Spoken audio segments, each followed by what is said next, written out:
시청자 여러분 안녕하십니까. 우월군토리 CK입니다. 오늘은 육군 군사특기 중 M계열 전차 승무특기에 대해 알아보겠습니다. 먼저 이 특기에서 M계열 전차란 M48A5K라는 미군의 M48 패튼 계열의 전차를 말하겠습니다. 이 M48 패튼 전차는 우리나라에 베트남 전쟁 이후 1966년부터 도입되기 시작하여 M48A1, M48A2 등 성능 개량을 거치며 현재는 M48A5K라는 모델만 남고 나머지는 전량 퇴역 처리 및 퇴역 예정인 전차가 되겠습니다. M48A5K도 현재 동원사단을 주축으로 400여 대 정도가 운용되고 있으나 이 모델도 많이 노후화되었다고 할 수 있으며 K2 전차의 향후 양산 상황에 따라서 서서히 퇴역 절차를 밟아 나갈 것으로 보입니다. 그리고 M계열 전차 승무특기에서 승무는 이런 M계열 전차에 탑승해서 전차를 조종하고 사격하는 승무원들을 의미하겠습니다. 이 M계열 전차에 탑승하는 승무원은 총 4명으로서 전차장, 조종수, 포수, 탄약수 이렇게 4명으로 이루어지겠습니다. 여기서 이 특기를 지원하시면 전차장은 간분히 제외하고 조종수, 포수, 탄약수 중에 특기가 정해지겠습니다. 여기서 또 탄약수는 공통 특기이다 보니 특기병이 아닌 일반병이 랜덤으로 배치될 수도 있고 포수 특기분들이 배치될 수도 있겠습니다. 결국 이 특기를 지원하시면 대부분 조종수 아니면 포수가 된다고 보시면 되겠습니다. 그래서 후반기 교육인 기계화학교에 가시면 조종수와 포수 중 전차 조종을 원하시면 조종수로, 전차 사격을 원하시면 포수로 지원하시고 100%는 아니지만 원하시는 특기를 받으실 수 있겠습니다. 물론 이건 특기 부여고 자대 배치는 전후방 기갑부대들 중에 랜덤으로 배치되실 거고요. 다음 이 M계열 전차 승무특기의 임무 역할을 정리해보면 총 5가지로서 첫 번째는 각종 지형에서 전차를 주야간 조종하는 것입니다. 이건 조종수분들에게만 해당되는 것이겠죠. 전차는 사회 일반 차량들보다 폭이 1.5배는 넓기 때문에 물론 기계학교에서 운전 교육을 받고 자대에 전입을 하겠지만 도심 및 산악 등 어떤 지형에서든 완벽한 조종을 하기 위해서는 부단한 조종 연습이 자대에서 필요하겠습니다. 두 번째 임무는 전차포 사격 및 공용화기 사격입니다. 전차포 및 공용화기 사격은 실전에 대비하기 위해 월간 및 분기별로 수시로 이루어지는데요. 전차포의 탄 구경은 105mm 탄을 사용하고 전차 상부에 장착된 공용화기는 12.7mm 대공 기관총, 7.62mm M60, M73 기관총 등이 있어서 근접 전투 대비 공용화기의 사격 및 조작에도 완벽 숙달이 필요하겠습니다. 세 번째 임무는 탄약 적재 및 탄약 장전 실시로 105mm 강선 포탄인 K274와 K456A1, M416 연막탄을 수십 발 적재할 수 있겠습니다. 또한 공용화기 기관총탄도 수백에서 수천 발 적재 가능하겠습니다. 네 번째 임무는 전차 내부 통신 장비 조작입니다. 작전 및 훈련 간 단차 내부 또는 소대 단위, 타부대와 협동 작전을 원활히 수행하기 위해 명령 및 의사소통의 구심점인 통신 장비 조작은 필수라고 할 수 있겠습니다. 다섯 번째 임무는 숙련된 전차 정비입니다. 작전 및 훈련 간 불의 또는 어이없는 전차의 고장을 방지하기 위해 전차 정비 능력은 필수라고 할 수 있겠습니다. 적의 공격에 의한 피해를 받아서도 안 되겠지만 단순 고장에 의한 임무 수행 능력 상실은 정말로도 엄청난 작전 실패라고 할 수 있겠습니다. 가뜩이나 M계열 전차는 K계열 전차보다 역사가 오래되었기 때문에 공격력과 파괴력은 아직 괜찮다고 볼 수 있으나 차체적인 부분이 노후화가 많이 되었기 때문에 K계열 전차 승무원들보다 관리가 조금 더 힘들 것으로 생각됩니다.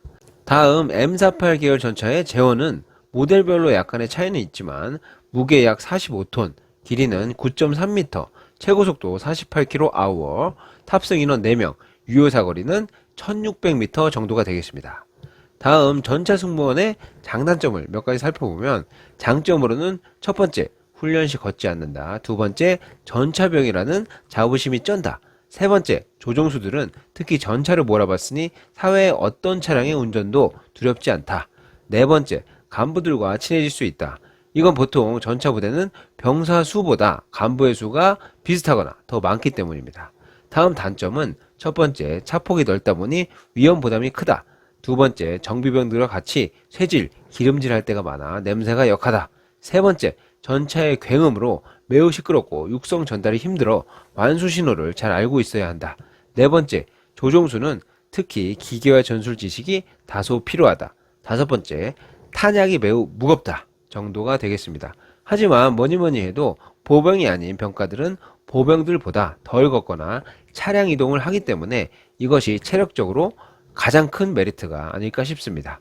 저도 상비사단에도 있어 봤고 기계화 보병사단에도 있어 봤지만 같은 보병이라도 확실히 기계화는 덜 걷습니다. 가뜩이나 M48 계열은 동원사단에만 거의 있다고 할 수 있으므로 일부러 걷지 않는 한 전차병들은 거릴 일이 많지는 않겠습니다.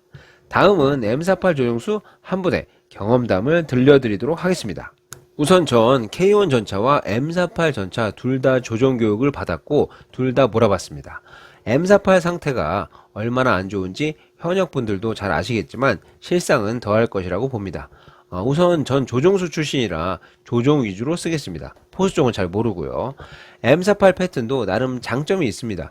일단 패턴은 K1보다 높아서 실내 공간은 더 넓습니다.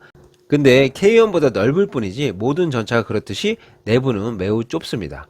K1은 구겨져서 들어가서 탈출 시도조차 못할 것 같은데 M48은 공간적인 측면에서 그나마 낫죠. 그리고 조종간이 자동차 핸들 비스무리하게 생겨서 이것도 편했습니다. K1은 자전거 핸들 같이 생겼는데 좁아서 팔 뻗기도 힘들었거든요. 이제 단점을 보자면 브레이크가 정말 안 좋은데 M48 브레이크는 힘으로 밟아야 합니다. 거의 바닥에 주저앉을 듯한 자세로 브레이크를 힘줘서 밟는 게 진짜 힘듭니다. 제일 재밌는 순간은 경사로 내리막길을 내려갈 때 K1은 가속 페달을 밟지 않고 있으면 알아서 저속을 유지하면서 내려가는데 우리 M48은 그런 게 없어서 힘으로 밟아줘야 합니다. 근데 너무 세게 밟으면 서버리고 그렇다고 힘을 빼면 무게가 실려서 빠르게 내려가 버리기 때문에 힘 조절을 잘해줘야 합니다. 이 덕분에 신병 조종수들이 모는 전차를 가끔 타보면 매우 스릴이 있다는, 그래서 숙련되지 않았을 때는 내리막길이 두려울 수 있습니다. 정비 면에서는 전차는 정비할 게 참 많은데 M48 자체가 너무 오래돼서 정비를 해도 퍼지는 건 막을 수가 없습니다. 전 대대장님은 이제 우리 전차는 실전을 위해 정비만 해야 된다면서 영해 기동훈련을 잘 안 나갔는데 대대장님께서 바뀌고 나서 기동훈련을 자주 나가다 보니까 M48들이 힘들어하는 게 체감이 되더라고요. 줄줄이 가는데 궤도 부품 하나씩 떨어져 있거나 언덕 올라갈 때 스파크 튀면서 연기 나는 일도 종종 있었습니다. 중대 전 단차가 다 같이 나가서 다 같이 돌아왔던 적이 거의 없는 것 같습니다. 전방이라 겨울에 엄청 추웠는데 이 M48은 맨날 엔진이 얼어버려서 시동이 안 걸리더라고요. K1은 히터로 예열해서 시동이 가능한데 M48은 그런 게 없었습니다. 하루라도 빼먹으면 시동 안 걸릴 확률이 높기 때문에 주말이고 뭐고 없었습니다. 옆 중대 K1 타는 애들은 쉴 때 우리 중대는 주말에도 순번 정해서 촬영 후 내려가서 시동 걸고 매연 먹으면서 1시간 동안 멍 때리다 올라오고 그랬습니다. 그렇게 매일 관리해줘도 안 될 놈은 안 되더라고요. 시동이 안 걸리면 별짓을 다 하는데 대표적으로 시동 걸린 전차 엉덩이를 맞대고 따뜻한 방구 불어 넣어주기가 있습니다. 이 짓을 해도 안 되면 군한 전차를 끌고 와서 엔진을 꺼내봐야 된다는, 시동이 걸리면 1시간 정도 공회전을 시켜주는데 중대 전차 전부 공회전 돌리고 있으면 대화도 안 될 정도로 시끄럽고 엔진이 너무 오래돼서 매연도 엄청납니다. 또 조종 나갔다가 줄줄이 서서 대기하면 수십 년 된 엔진 매연을 다 먹는 기분이었던 것 같고 눈도 못 뜰 정도였습니다. 군생을 하면서 먹은 매연 때문에 수명이 몇 년은 깎였을 것 같네요. 맨날 노후 경유차 잡는데 이 M48부터 잡아야 됩니다. 너무 답이 없을 땐 창정비를 받긴 하는데 창정비 받고 왔다고 해결될 문제들도 아니고 노후화된 전차만큼 부속들도 심각합니다.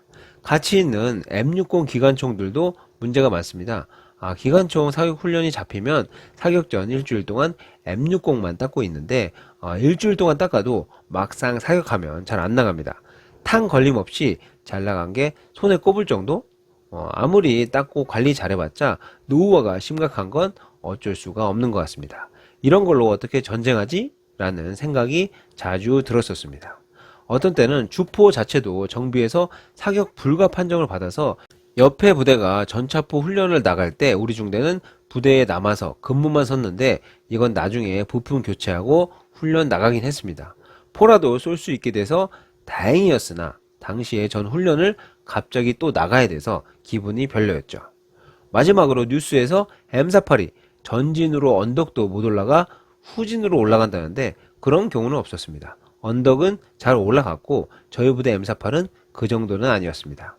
최대 시속 20km라는 것도 평지 최고 속도인 48km까지는 안 나와도 20km보단 더 잘 달렸습니다. 전차 속도계가 고장나서 정확한 속도는 몰랐지만 그냥 과장을 좀 보태서 이 정도로 M48이 심각하니 빨리 바꿔주세요 라고 뉴스에서 어필하는 것 같더군요.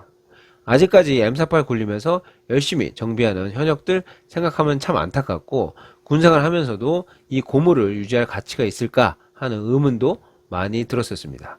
말 그대로 전차에 들어가는 경유가 아까운 수준?